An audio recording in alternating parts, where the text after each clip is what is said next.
Welcome back, guys. Here we are with the Ro.57 Quadriarma. I don't even know how to say it. Quadriarma?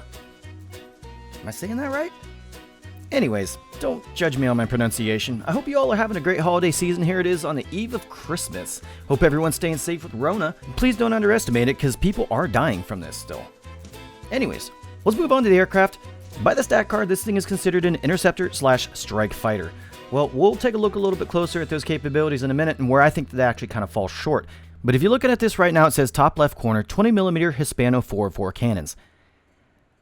Something's amiss here, guys. This is an Italian aircraft. We didn't have access to French and, French-Spanish guns at this time. Most of these aircraft had 151s, and by every account that I can find, this aircraft should have 151s on it. Not sure if that's an oversight on Gaijin's part. Somebody might have missed it, but this aircraft is, in fact, still a work in progress. I confirmed that, so that might change. But as it sits right now, 404s are kind of lacking in the firepower department. I'll show you that here in a little bit. If you're a ground pounder and you care about the bombs, here's the bomb loadout. I don't know much about them. I don't know how they work, but it does look like you have some AP bombs. That might be something new.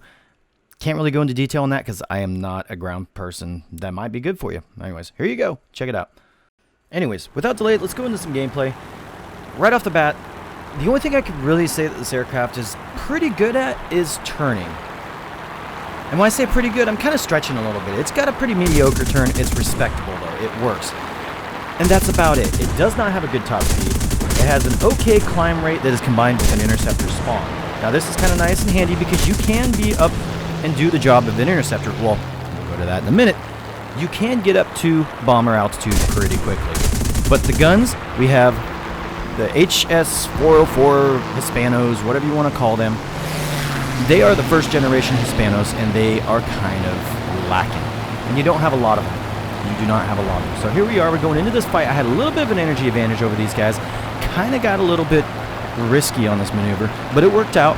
The P-40, not exactly sure what he was doing, but the Sea Hurricane was not going to get his guns on. That's a very dangerous aircraft, folks, that has 4 Hispano Mark IIs.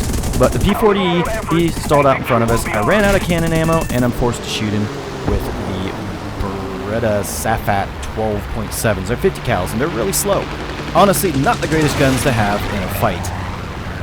So we've gone into this one. We got the P-40 out and the Sea Hurricane. Now, the Sea Hurricane's not a fast aircraft either. It turns okay, but you definitely do not want to get in front of those guns. So we're really playing it risky here, but we are a twin-engine fighter. We do have a little bit of power. It's not the greatest, but it's enough. Still risking on this one, but thankfully my teammate came in and cleaned him up for me. So look into that fight, though. We do not have any energy coming out of that. We lost a lot of speed, and this thing is not very good in the energy retention department. And that's purely because it doesn't have enough power, and it just does not like to go fast. This plane feels like it has a lot of drag. I'm not sure how Gaijin models things, but it doesn't quite feel right in that sense, because in a slight dive, I feel like I should be getting a lot more speed than I do. Honestly, straight line speed is a little over 400 kilometers an hour in this thing if you can get up to it, but that's really not good when you're facing P-39s, P-400s, P-40s. Things are actually quite a bit faster.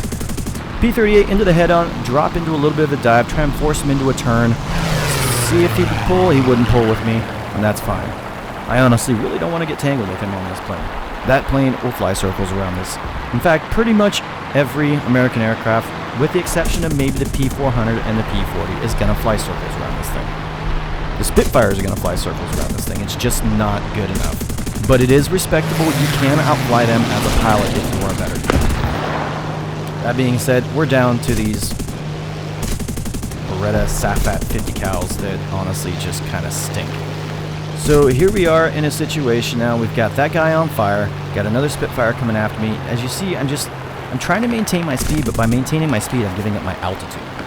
And this is not going to breed well and has not bred well for any situation that I've been in with this aircraft. I have not come out on top of any fights so far. So here we are. I got a P-400 coming in. I'm just praying to RNG, or maybe that he's bad, that he will not hit me. So we drop our nose back over, try and focus on the P-38 here. See if we can get him out. He's got just enough power, he pulls up. Now we're in a really bad situation, and this is where this plane does not shine. Does not shine one little bit.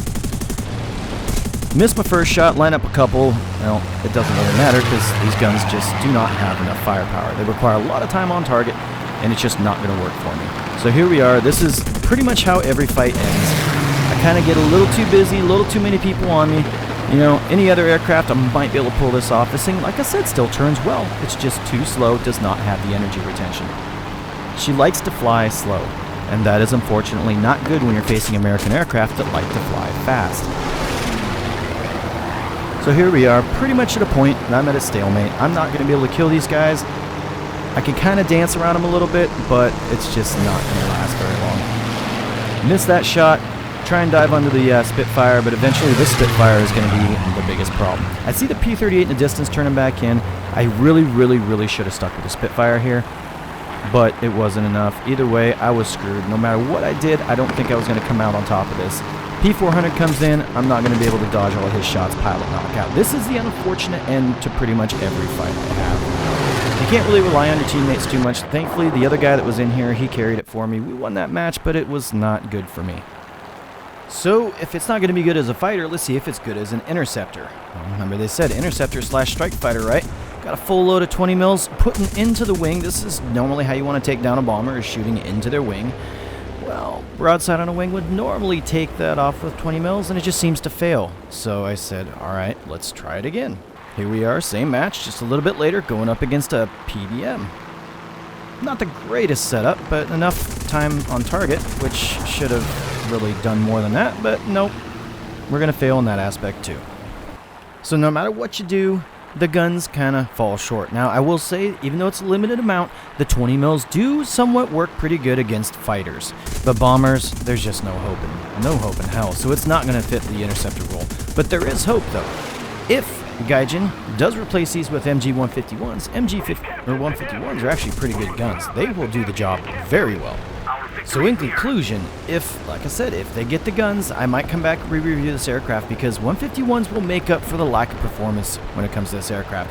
If you can get rid of somebody as they pass in front of your guns and move on to the next target instead of having to deal with 3 people because you can't kill one of them, I might actually give this aircraft a slightly better review. It has potential. It wants to be a good aircraft. With that in mind, the Ro.58 is actually a DB601 powered aircraft, which means it's going to have a lot more power. So this actually opens up a possible new aircraft for Gaijin in the future. If we do see the Ro.58, I have a feeling that that would actually be a very good aircraft.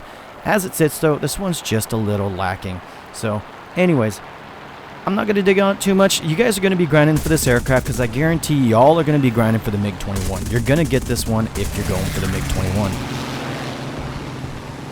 It has potential, but it's just not there yet. Anyways, thanks guys. Happy holidays. Let me know what you think. If you have any questions, also, hey, you know what? If you guys have any resources at home, please let me know because I am actually genuinely curious if this aircraft is supposed to have 151s. By all means, I think it is supposed to, but I can't find any proof either way. Now, Wikipedia, which we all know is the best source of information ever, they claim it's 151s, but the source, I don't have the source where they got that information from. So again, guys, if you have that information, please leave it for me in the comments, and I will try and pass it on. All right, guys, thanks a lot. Happy holidays. We'll see you guys around.